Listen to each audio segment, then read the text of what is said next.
Hi everyone, today we're going to learn about dividing integers. Easy math with Miss Easley. Easy math with Miss Easley. Easy math with Miss Easley.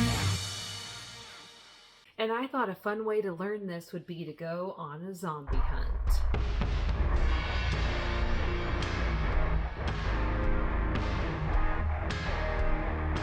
Okay, so they gave our family 1,000 paintballs, and there's 4 of us, so how many paintballs did each of us get? So this is a positive integer divided by a positive integer. Okay, so you got it. We each got 250 paintballs to go on this zombie hunt. So a positive divided by a positive equals a positive. That's great. And I'm going to be showing you lots of fact families to show you that my last video, multiplying integers, we can use those same ideas to help us figure out how to divide with integers.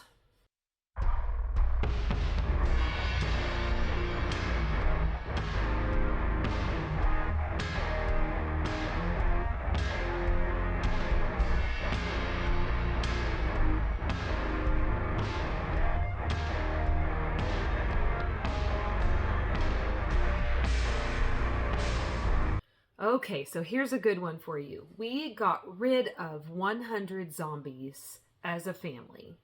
And if you divide that by the 4 people in our family, let's say we all got rid of the same amount of zombies, how many zombies did we get rid of each? So in this one, we're doing a negative 100 because we got rid of, we're taking away 100 zombies. And we're dividing by a positive 4, which is our family members.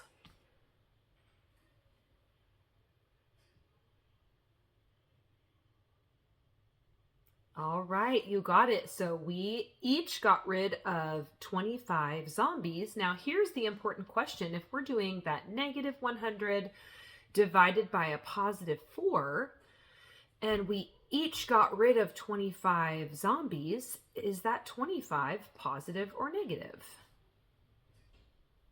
Okay, you got it. It's negative because we got rid of 25 zombies each.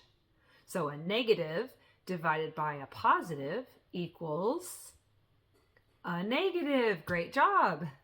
Okay, now we're going to move over to the whiteboard to practice some more of these type of problems where I'll give you lots of positives and negatives and see if we can use our multiplication skills to help us with the division. All right, here's some examples with just some basic facts so we can really wrap our mind around the negative and positive when we're still doing things that we can just use mental math for. So for example, if I've got a positive 56 divided by a positive 8, I can just think about, sometimes I like to draw the fact family to kind of think about what's going on here. So we know that 56 is the total. We're dividing by 8. And we can also think of the opposite. 8 times what equals 56? You got it, 8 times 7. So I could also think of it the opposite way too. I could say 56 divided by 7. What does that equal?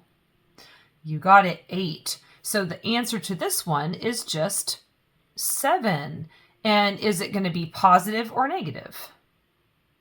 You got it, positive. When we've got a positive divided by a positive, we always get a positive. Okay, now here's a little bit of a different one, but also a basic fact. So negative 42 divided by 6, I can make another fact family to help me solve this. I know I've got negative 42 as the total. I'm dividing it by a positive 6. And then I can think of 6 times something equals negative 42. What do you think? Okay, so you might be thinking of the fact 6 times 7 is 42. So in order to make it negative, I need to make this one negative. 6 times negative 7 equals negative 42. So negative 42 divided by 6 is negative 7. Great job.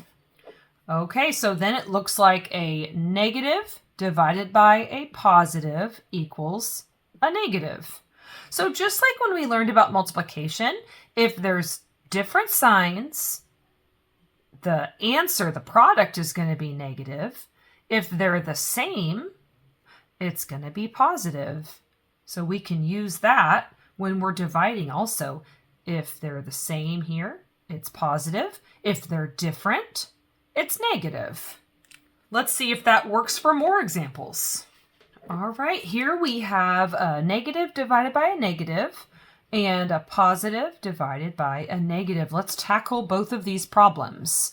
So I'm going to draw a fact family triangle, and I'm going to start putting things in. So I know my biggest number, or my total, is negative 35 divided by negative 5. And I can just think of the basic fact. 5 times what equals 35? You got it, it's 7. And then I think about whether it should be negative or positive. So another way that I really like to do this is to think of the multiplication. If I had a negative times a negative, it makes, a positive 35. So that doesn't work. It has to be a positive 7 then, because a positive times that negative 5 would equal negative 35. So it looks like maybe we were right. If the signs are the same, then your quotient or answer is going to be positive. This one, let's check this one out. These are different, so let's see what happens. So I'm going to make another triangle.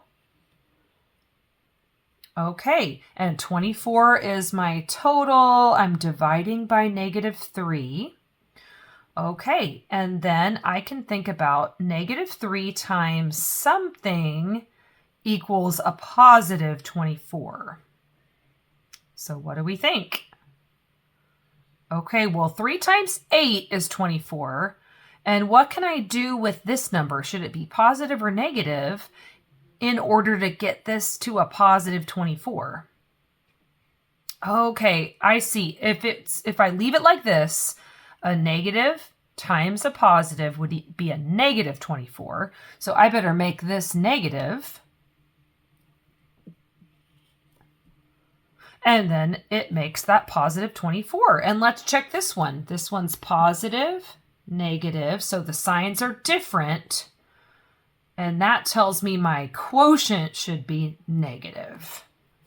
Okay, great job. I hope this video helps you in your math class or at home. See you next time.